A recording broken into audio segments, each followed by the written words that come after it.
What you're about to hear, I think, is one of the most surreal clips I've maybe ever heard when it comes to American politics. This is a TV interview with a vice president, and what he's about to allege here is that the president of the United States, who he served with, was threatening to have him murdered. This is not an outtake from some overacted political thriller. This is a real interview that really happened. And the vice president here, of course, is Spiro Agnew. Agnew says he left because of a death threat from the White House. He quotes Nixon Chief of Staff Alexander Haig, urging him to resign with the words, "The president has a lot of power. Don't forget that." Agnew writes that the remark sent a chill through his body. He took it as an innuendo that anything could happen. He might have, in Agnew's words, a convenient accident, an interpretation that even today he refuses to disown. I didn't know what General Haig meant when he said, anything may be in the offing. Things may get nasty and dirty. There's no doubt in my mind that these things are possible. I don't say it was a probability, but I do say it was a possibility. You think then that there were men around Richard Nixon, either in the White House staff or in the official mechanism of the CIA, who were capable of killing a vice president of the United States if they felt he was an embarrassment? I don't doubt that at all. Spiro Agnew didn't just make that allegation that one time. He made it repeatedly. He wrote about it in a book. He went on the record in a series of interviews stating that he believed President Richard Nixon might have him killed. You say that you were actually fearful that if you did not go along, President Nixon or General Haig, it's not quite clear, might have ordered you assassinated. Could you explain that? I was concerned, and I think my concern at that time, based on my frame of mind after being 7 months in a pressure cooker of attempts to get me to resign office, gave me reason to be concerned. I brought along with me this testimony from the Select Committee on the Government Operations Committee involving intelligence activities. This is the United States. What Spiro Agnew pulls out at this point is a copy of a U.S. government report about the CIA's efforts to assassinate Cuban dictator Fidel Castro. He says what that report shows is that even though the CIA was never given a direct order from the president to kill Castro, they knew they were authorized to do it.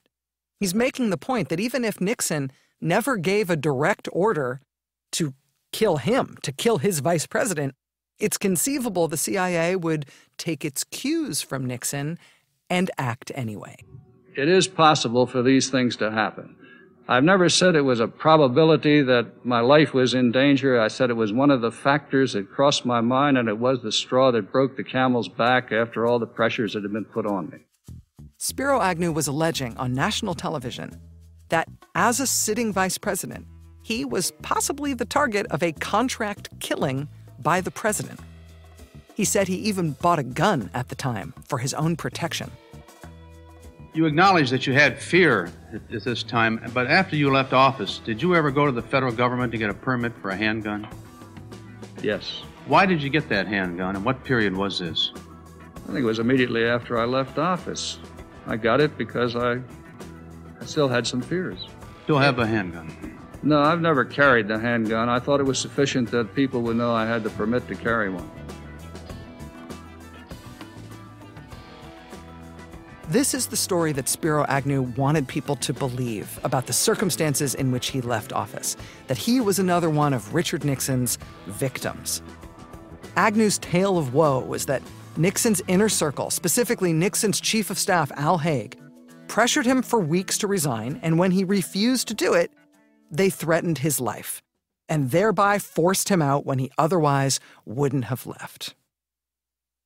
Okay, maybe. Seems nuts, but maybe. That said, there is another explanation for why Spiro Agnew stepped down when he did, and it does involve a 3-letter federal agency, but not the CIA. It involves special agents from the IRS, who had been quietly and very diligently going through Vice President Agnew's past. Those agents and the Baltimore federal prosecutors working with them had already turned up the smoking gun evidence of the bribery and extortion scheme that Agnew had been running in Maryland and in the White House. But they also started turning up something else. details about what exactly Spiro Agnew seemed to be doing with all that money he was making as a criminal. And that part of the investigation got into areas of Agnew's personal life that were maybe becoming a little uncomfortable for him. There were some personal expenses in there that pre-Monica Lewinsky and pre-all that we'd come across, and some stories that we came across, which, unlike Ken Starr, I guess, we just said this is not a part of the case. Ron Liebman and his fellow Baltimore prosecutors had stumbled upon an aspect of Agnew's life and crimes that may have hit a nerve for the vice president. You know, these guys, they're all these personal peccadillos. You know, they have money and power, and they do stupid things. And we came across financial evidence of that, and we heard some stories about that. One of them quite bizarre, but that wasn't part of the case. The Baltimore prosecutors never actually used the information they would start to uncover about Agnew's personal life. But Spiro Agnew was aware that the IRS was digging into it. And what it involved was evidence of what seemed like a secret life. Mistresses, sports cars, expensive gifts that never seemed to make it to Agnew's wife, Judy. Here's prosecutor Tim Baker. There was jewelry, too. Jewelry to Agnew? A woman's watch, which Judy never got. What does that suggest? Death threats and handguns and CIA assassination plots sounded like a really cool reason to have to step down. But that probably wasn't the reason he had to step down. Spiro Agnew had carefully crafted this straight-arrow, moralistic, hardline public image as a man of honesty and virtue and conservative integrity.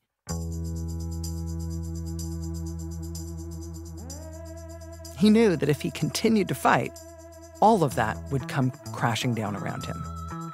It was finally time to cut his losses and go away. You're listening to Bagman. I'm your host, Rachel Maddow. Good evening. Washington was stunned today by the disclosure that Vice President Agnew is under criminal investigation by federal authorities in his home state of Maryland. What we were concerned was he gets into court and he says, no, wait a minute, I changed my mind. And the people in the room, they gasped. It then became clear what this was about.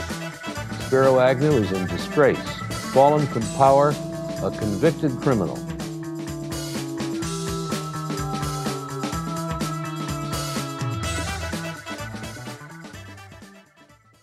Start making an impact on your audience with Campaign Monitor, an email marketing platform trusted by 250,000 customers worldwide. Email marketing is the most effective way for your organization to get in front of your potential customers. With an ROI more than twice that of any other digital channel, email marketing is a proven strategy to reach your audience and drive more revenue. With mobile-friendly templates that stand out, a drag-and-drop email editor, and a rich help center with 24/7 support and video tutorials, Campaign Monitor empowers businesses of any size to create, send, and report on powerful email marketing campaigns. Even getting started is easy. With a free trial and guidance throughout the entire exploration process, you'll be able to reach your audience and drive more revenue with email in no time. Start your free trial at campaignmonitor.com to see for yourself. Campaign Monitor. Make your emails unforgettable. Episode 6, A Disappearing Act. The Tonight Show will not be seen tonight, so that we may bring you the following NBC News special report. Good evening. The country tonight is in the midst of what may be the most serious constitutional crisis in its history.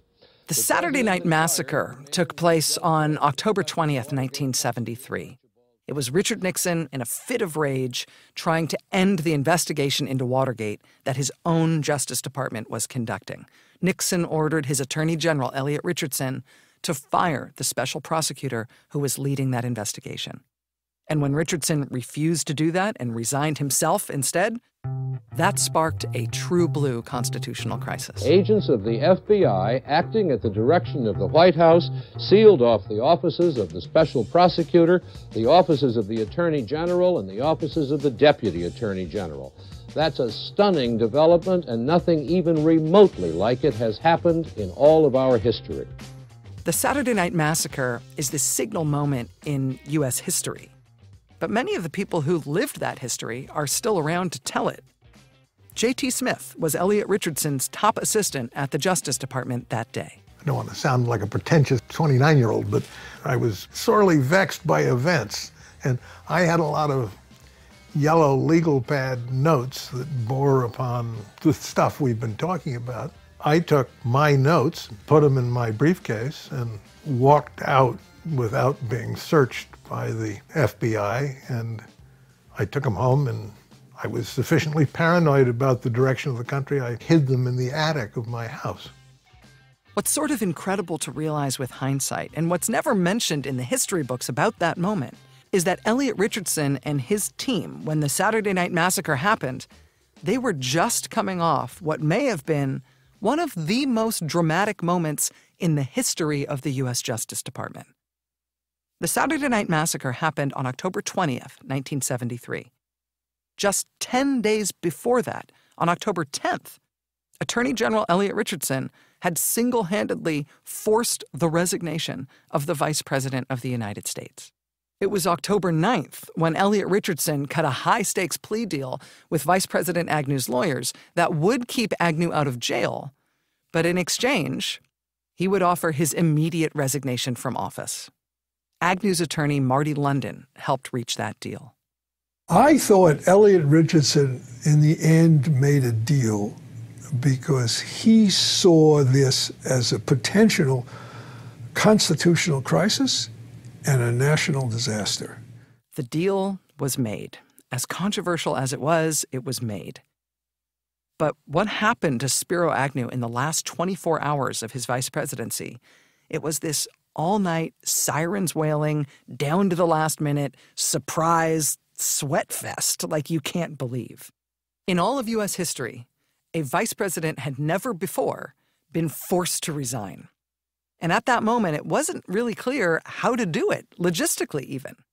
They had to dig through the archives to figure out the logistics, to figure out that the way a vice president technically resigns, the instrument of resignation, turns out it's through a letter submitted to the Secretary of State. Okay, so he'll resign to the Secretary of State. After figuring that out and finalizing the deal and setting a court date for the very next day, October 10th, Marty London and the rest of Agnew's defense team rushed back to the vice president's office to draft that resignation letter. Again, there was no precedent for what that should look like. What should the letter say? Nobody had thought about preparing for this. We've got 2 hours to get out a resignation letter. I don't know how so many people got in that room. The vice president had some guy who was like counselor to the vice president. Another guy was there, another guy was there. Frank Sinatra had sent a lawyer, and now people are writing fantastic long explanations. One guy said, I'm resigning because the president is pushing me out, and outrageous. Another guy writes a letter, I'm resigning because the press wanted me gone, and the other guy said the Department of Justice wanted me gone. Like I said, it's the fucking Democrats. They want me gone. You know, and we're going nowhere. It's an hour and a half later. The clock is ticking. The temperature in the room is 85 degrees. I said, I got it, guys. I got it. I pat myself on the back here. I got it. Yeah, what's your letter? It says, I hereby resign as Vice President of the United States. Respectfully. Everybody says, oh, geez, that'll do it. That chaotic scene in the vice president's office, though, that was nothing compared to what was happening back in Baltimore that night at the U.S. Attorney's Office. The plea deal that had been reached with Agnew allowed the prosecutors to submit a detailed statement of evidence into the record, laying out what crimes exactly Spiro Agnew had committed.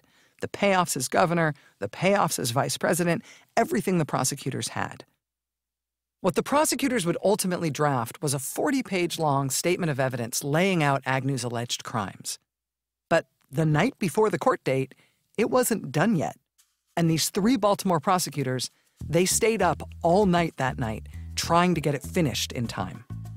It was all written the night before we went to court. I mean, it was like this all-nighter thing, like it was back in college. We were exchanging drafts. I think maybe Timmy wrote, these parts, and I wrote some parts, and Ron wrote some parts.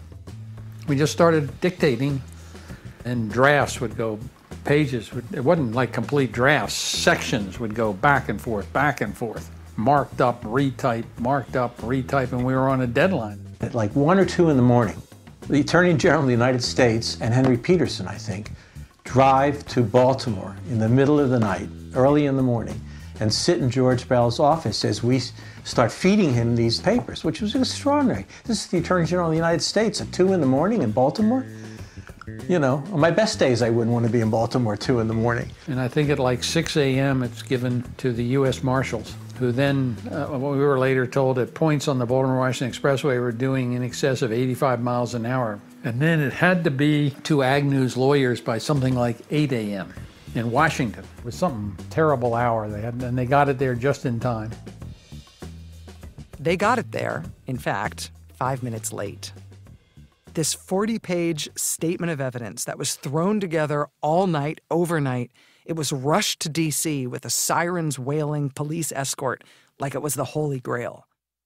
For these prosecutors, it kind of was. Spiro Agnew was about to walk into court and plead to a felony count of tax evasion. And these prosecutors wanted the American people to know that he had not only been caught for tax evasion. We knew what it had to do. It had to bury him so that the country could see this wasn't a witch hunt, to use a current expression, that there was a very substantial, solid case against him. It was a big issue for all of us, because what we certainly couldn't allow to happen would be for the vice president to plead NOLA to a tax count and then to walk out and say, this is nothing. This is some little mistake I made. This is absolutely, these guys are liars. I made a little mistake on my tax returns. I've made amends. I'm going to pay back the money that I should have paid, and I'm going back to work. So the statement of evidence was finally ready. The vice president's resignation letter was finally ready. A 2 p.m. court date was set. But not a single soul in the country, except for the people directly involved, knew what was about to happen in that courtroom. Now, the press knew that there was going to be a hearing in court that afternoon, something to do with the wrangling over the Agnew case. But what the press thought the hearing was going to be about was them, about newspapers' efforts to quash these subpoenas that Spiro Agnew's lawyers had sent to various reporters to try to get them to reveal their sources. The press showed up that day ready to cover a hearing about that. All of the lawyers for the news organization showed up at the counsel's table, ready to fight about those subpoenas to the reporters. And then, into the courtroom, walked the attorneys for the vice president. And they see us walking in, and we sit at the near table, and they look at us with hostility. I mean, sneering. We're just angry. And then 2 federal marshals come over to them and they say, pick up all your papers and move to the gallery. And they're resistant, but these are federal marshals. And the marshals do not explain why. They just said, clear this table and clear it now. You can go stand in the back. And they stand in the back. Then in walks, to occupy that table, Elliot Richardson, George Bell, and some more of Bell's assistants. The bailiff makes an announcement.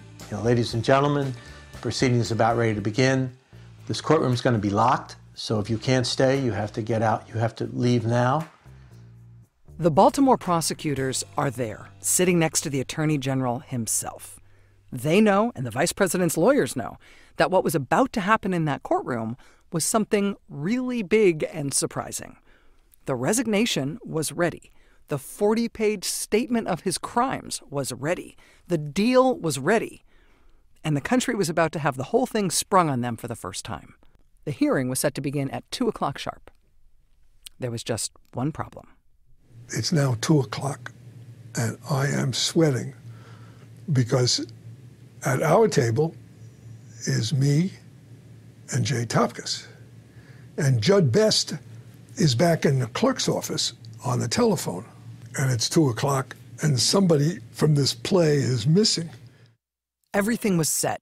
One of Agnew's lawyers was in the clerk's office at the court, waiting to give the order over the phone to deliver Agnew's resignation letter, to transmit that letter to the Secretary of State as soon as the vice president himself walked into the courtroom. It was all choreographed, each moment scripted and ordered for a very specific reason. And the time was now. But the vice president of the United States was nowhere to be found. On the prosecution side, they had long feared that something just like this might happen. What we were concerned was he gets into court and he says, "No, wait a minute, I changed my mind. These are bogus charges. I don't know why I'm here. I'm the vice president of the United States. I'm immune from prosecution. Marshal, could you unlock that door, please? I got to go." We're dealing with the vice president of the United States. We are being as careful as we can be. We're on tenterhooks, right? We want this done just so. It had to be done just so, or it wouldn't happen. At 2 o'clock, when the vice president was the only one missing, it looked for a brief moment like it might not happen, even to Agnew's lawyers. Listen, you want to know if I got a little nervous between 2 and 2:01 because the man was a minute late? The answer is I was anxious. I wouldn't say nervous, but I was anxious. I said, look, if I have a 2 o'clock court date, I'm there at 1:45. I mean, I've been doing this for a long time.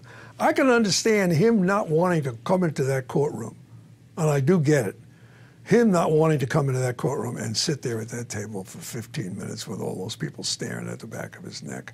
So I don't know. I assume that he may have been there at 1:45, sitting in his car out at the curb, looking at the watch and saying, okay, I better go in. And maybe my watch was a minute fast. Maybe he was there at 2 o'clock. I was anxious, but it never occurred to me that he was not going to do it. That wait for the vice president to show up, the question of whether or not he would show up, that hung in the air for a very tense moment. Until the courtroom doors swung open again. 2:01 exactly, in walks our client. And the people in the room, they gasped. It then became clear what this was about. It was a noticeable hush, gasp. It was a surprise to so many people in there. Courtroom's locked. Agnew walks in.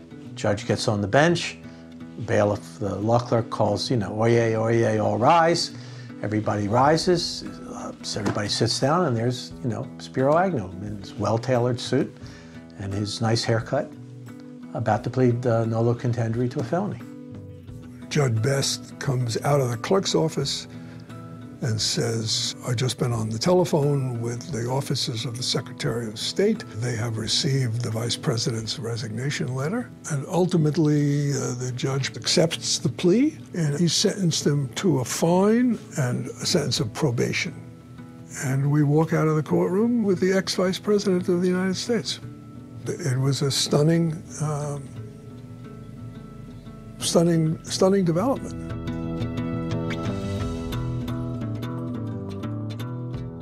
For the first time in American history, a sitting vice president appeared in court to answer criminal charges. For the first time in American history, a vice president pled to a felony. And for the first time in American history, a vice president resigned his office in disgrace. Spiro Agnew arrived at the courthouse as the vice president. As he crossed the threshold into the courtroom, his resignation was simultaneously submitted.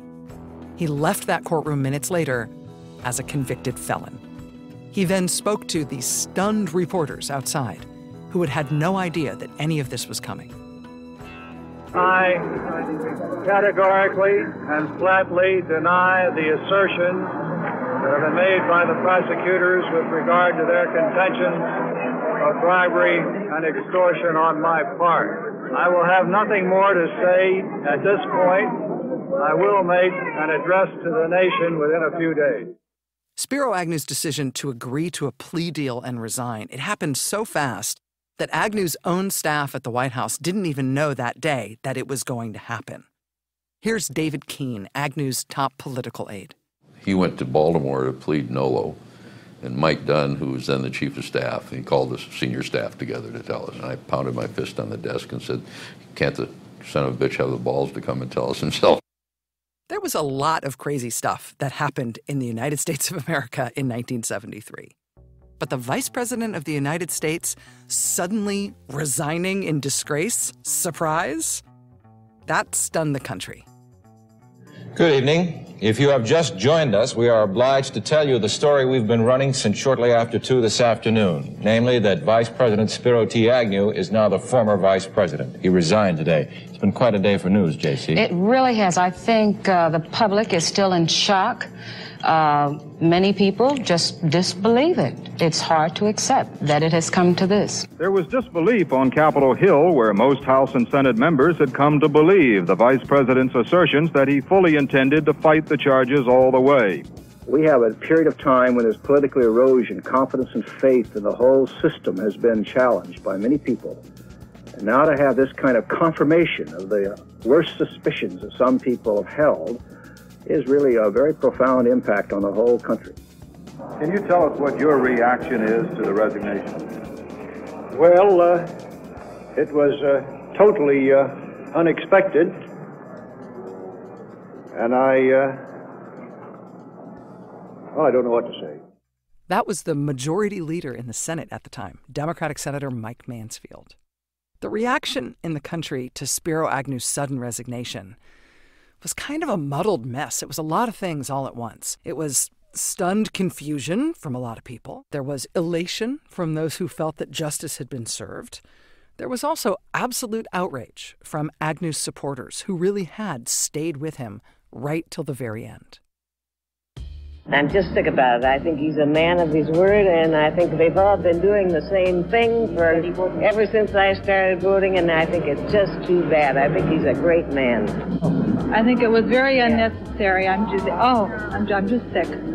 I'm very unhappy. I don't think it was necessary. I think it's a lot of political hogwash, and Did you vote for Agnew? I certainly did. What do you think of him now? I think it's very unfortunate. The man seems to be railroaded or something. I don't know if this is all fact that a lot of insinuation is being brought out. Spiro Agnew built this base of support in the Republican Party. He convinced his supporters that he was innocent. He was the victim of a witch hunt. And even though he had just pled no contest to a felony in open court, his supporters just still couldn't accept it. They couldn't absorb it. They had been primed to believe in his innocence and to hate and resent and suspect everything about this prosecution. But you know, a weird thing happened in the courtroom that last weird day. It was just an odd moment in the courtroom itself that didn't seem like much at the time, but it would ultimately shake even Agnew's most committed supporters. And it would ultimately cost Agnew much more than just having to resign from office and walk away. That's next.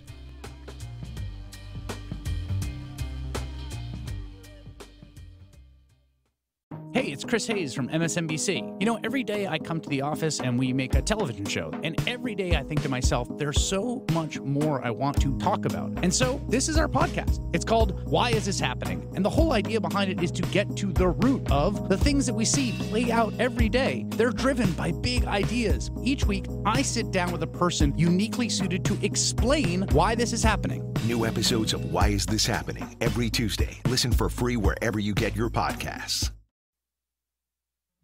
Spiro Agnew is in disgrace, fallen from power, a convicted criminal. It's something that none of his critics would even have predicted not long ago.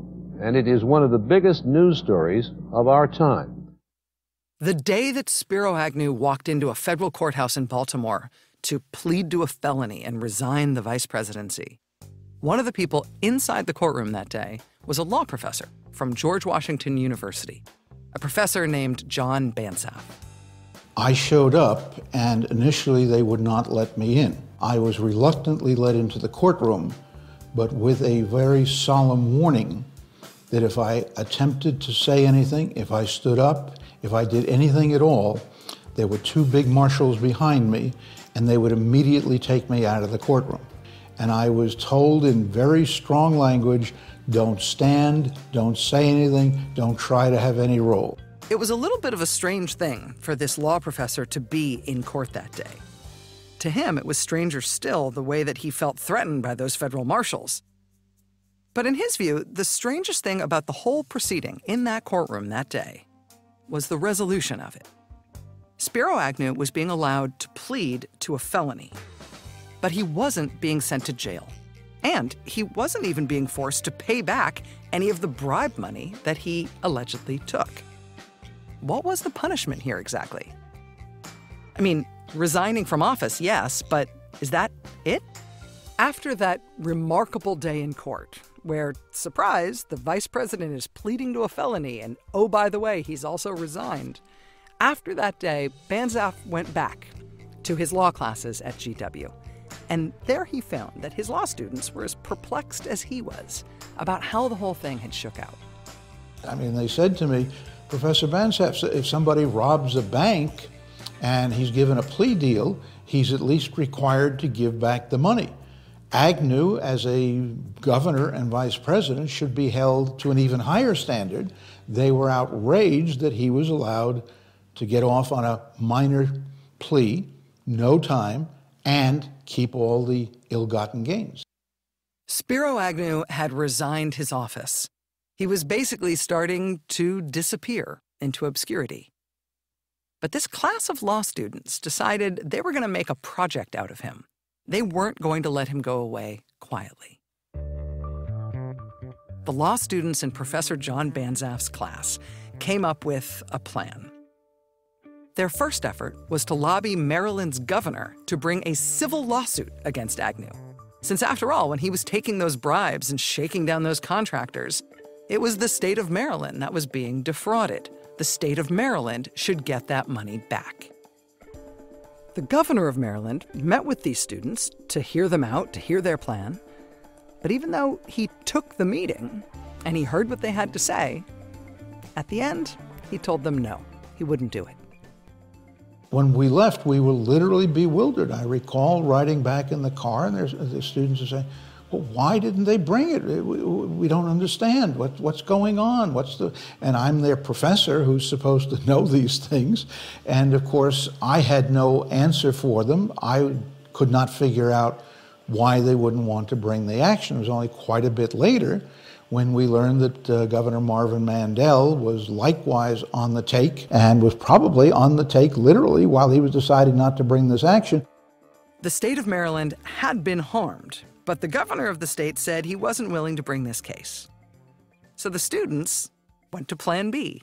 They found an old British common law legal principle that they believed would let them sue on Maryland's behalf, even if they didn't have the state's support to do it. They found some Maryland taxpayers to be their plaintiffs, and those law students did sue Spiro Agnew on behalf of Maryland taxpayers to recoup the bribe money that he had taken. It ended up taking years, but eventually they won. A court ruled that Agnew had in fact taken bribes, that he had defrauded the state, and he was ordered to write a check to the state of Maryland for more than $250,000. And those students, they not only exacted some of the punishment they felt like Agnew had escaped back in 1973, they also got one more crucial thing when it comes to the scales of justice here. They got a confession. Well, a confession by proxy.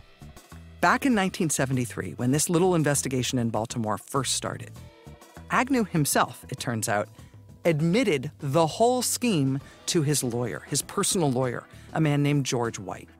Then later, in his own book about the scandal, Agnew, broke the confidentiality of his own attorney-client relationship with George White when he chose to write about the conversations he'd had with White while the case was unfolding.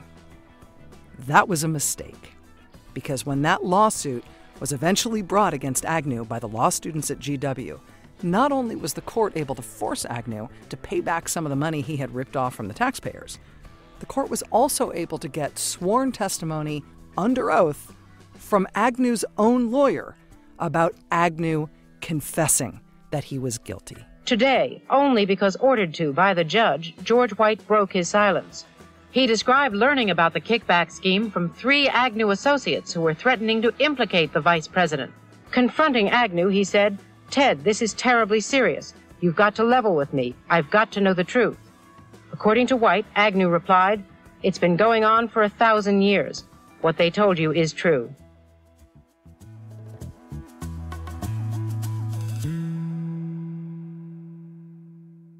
Quietly, in the courts, when Spiro Agnew was already a trivia question, and a hard one, quietly while basically nobody was watching, Agnew's entire story fell apart. All the denials, all the claims that this was a witch hunt or that he was the real victim here, it all fell apart, and his guilt was laid bare in court and for the record, because his longtime personal lawyer flipped on him.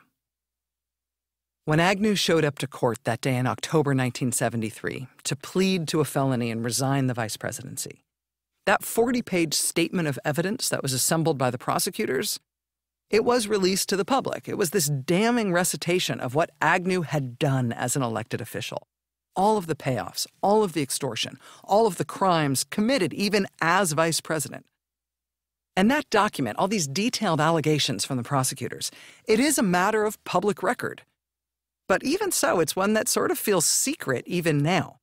All these years later, it is hard today to find that document, even if you're really looking for it. The information contained in it is not what people immediately think when they hear the name Spiro Agnew. Oh yeah, Agnew, Nixon's vice president. Didn't he have like a tax evasion problem? Something from back before the time he became vice president?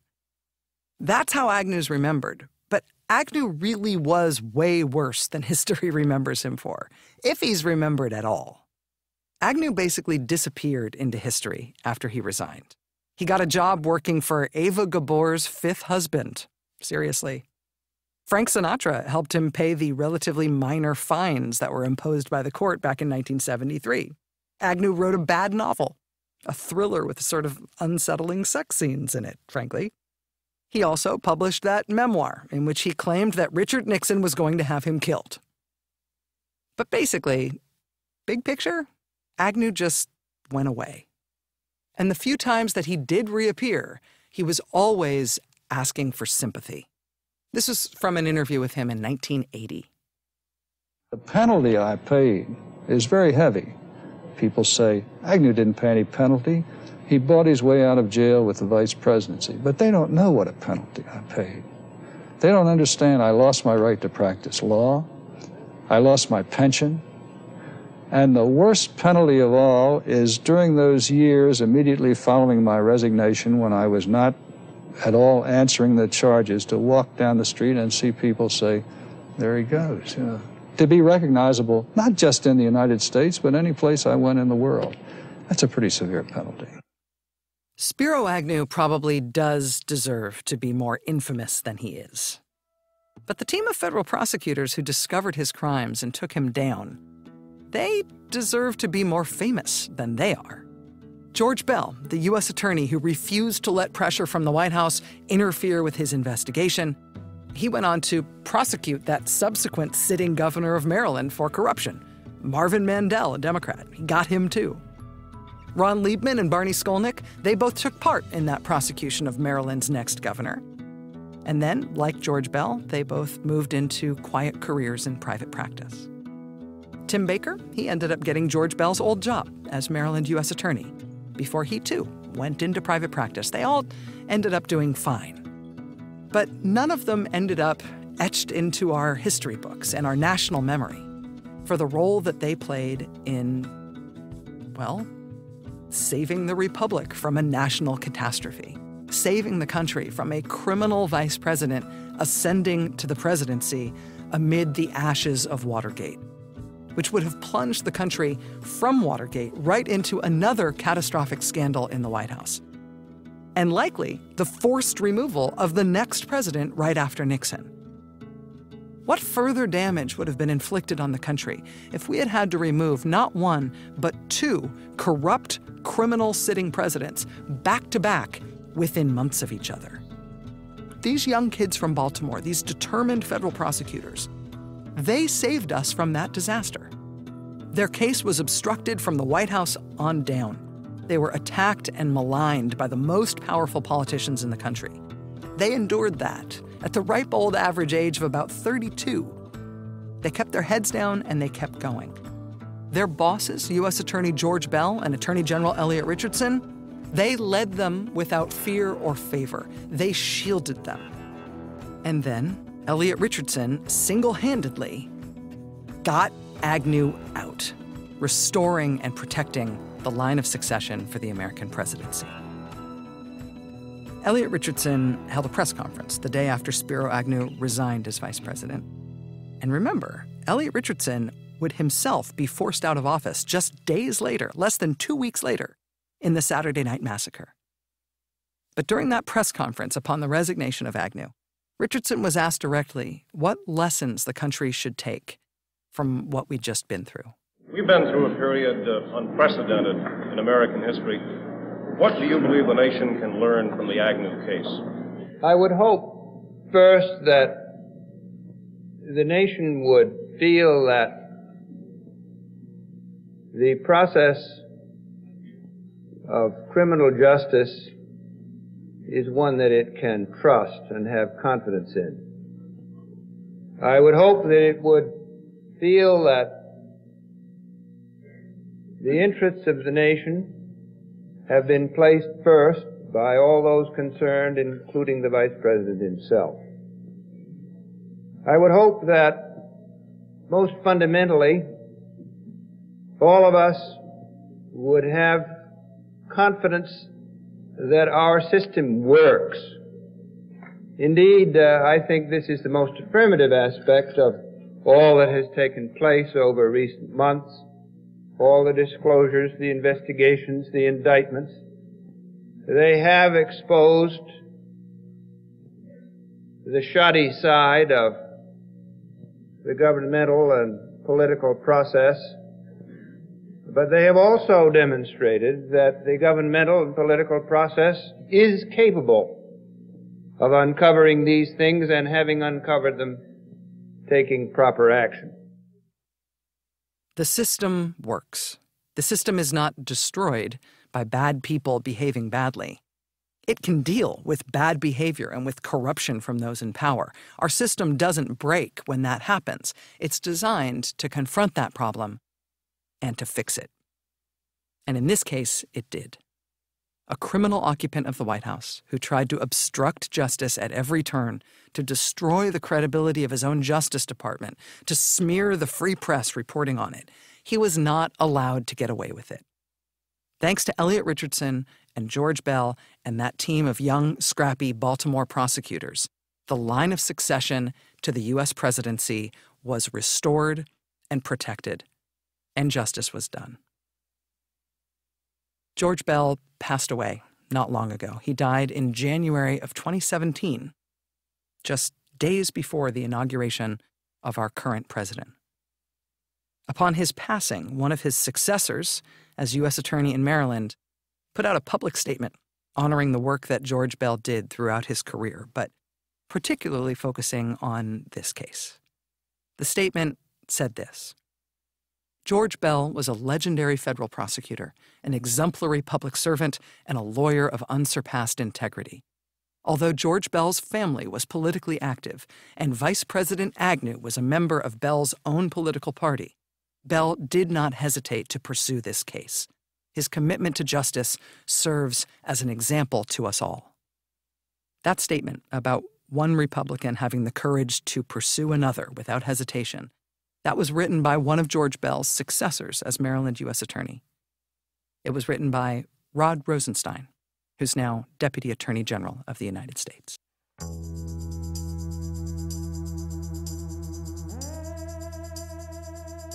Be sure to join us next week for the final episode of Bagman. You will want to hear how this all turns out. That's next week. I'll see you then.